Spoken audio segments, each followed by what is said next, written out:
তাদের শিশুর পক্ষে যেই নমিনেশন পাক আমরা কাজ করতেছি আর কি, তারেক রহমানের নির্দেশে। ঠিক আছে। আসন্ন জাতীয় সংসদ নির্বাচনে ময়মনসিংহ ৯ নান্দাইল আসনে বিএনপি থেকে এমপি পদে মনোনয়ন প্রত্যাশী হিসাবে বাংলাদেশ জাতীয়তাবাদী দল বিএনপির পক্ষে ও বিএনপির ভারপ্রাপ্ত চেয়ারম্যান তারেক রহমানের হাতকে শক্তিশালী করার লক্ষ্যে বিগত ফ্যাসিস্ট সরকারের আমলে পরীক্ষিত বিএনপি নেতা কামরুজ্জামান কোচি তার নিজ নির্বাচনী এলাকায় চালিয়ে যাচ্ছেন ধানের শীষের পক্ষে প্রচারণা। ইতোমধ্যে তিনি তার নির্বাচনী এলাকায় নিজ দলের পক্ষে ভোট চেয়ে যাচ্ছেন ভোটারদের দ্বারে দ্বারে, করে যাচ্ছেন নিয়মিত গণসংযোগ।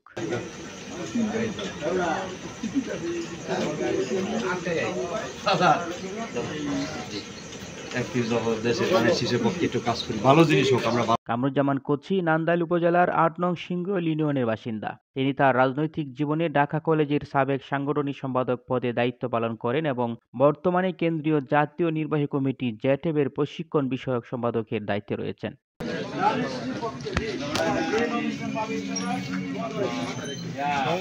কামরুজ্জামান কোচি বলেন, সাবেক ফ্যাসিস্ট আওয়ামী সরকারের আমলে ভয়ভীতি উপেক্ষা করে বিএনপির ভারপ্রাপ্ত চেয়ারম্যান তারেক রহমানের নির্দেশে দলের পক্ষে কাজ করেছি। আমি আমার দল থেকে মনোনয়ন প্রত্যাশী। দল চাইলে আমাকে মনোনয়ন দিবে, নয়তো দল যাকে মনোনয়ন দিবেন আমি তার পক্ষে কাজ করে আমার উপজেলায় ধানের শীষের জয় নিশ্চিত করব ইনশাআল্লাহ।